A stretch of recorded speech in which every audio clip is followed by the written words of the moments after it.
Here with Les Otten, the first presidential primary voter in the state of New Hampshire. Les, glad to have you here. Pleasure. Thanks. Now, Les, you wrote in Michael Bloomberg for. Because I live here, so. Go figure. Now, I do want to say you came out of nowhere and helped save the Dixville Notch situation here. You know, they were sitting at 4. You come in and make it the even 5 they needed. Well, I've owned property and been paying taxes here for 6 years, so it's not as though I magically appeared at the last minute. I voted in the 2016 primary. Business took me away, and when I found out that I was needed, it was an easy call to come back because my heart is here, I have business here, and it's a privilege to be part of the process. Now, what is it about Mayor Bloomberg that said, this is the guy I got to write in for my vote? Well, I have to boil down looking at a candidate to several key issues. I can't find a candidate that agrees with everything, so I had to look at what the 2 most important things were to me. And for me, the 2 most important things right now in America is the deficit and climate change.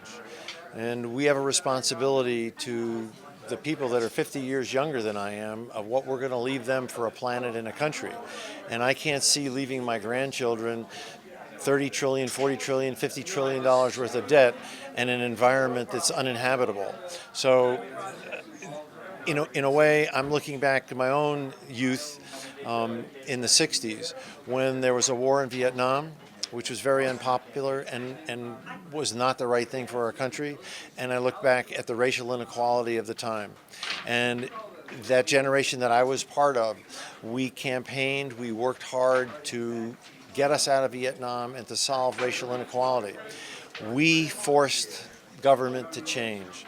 And what I'm trying to do is let the young people of America know that we're not all tone deaf to the needs in their future. I'm listening and I'm willing to help support a movement in any way that I can that gets us a clean planet and a budget that balances.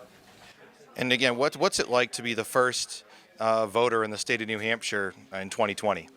It's a little surreal. I'm not sure that I was prepared to have to explain myself. I thought I would vote, and maybe I was being naive, but it's an honor. You know, you're putting a microphone in front of me, and were it not for this, I would never be able to get my message out in this way.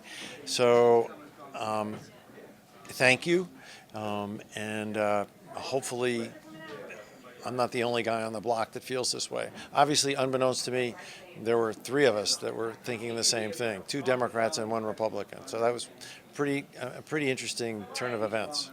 Les, I want to thank you so much for taking the time tonight. You're welcome.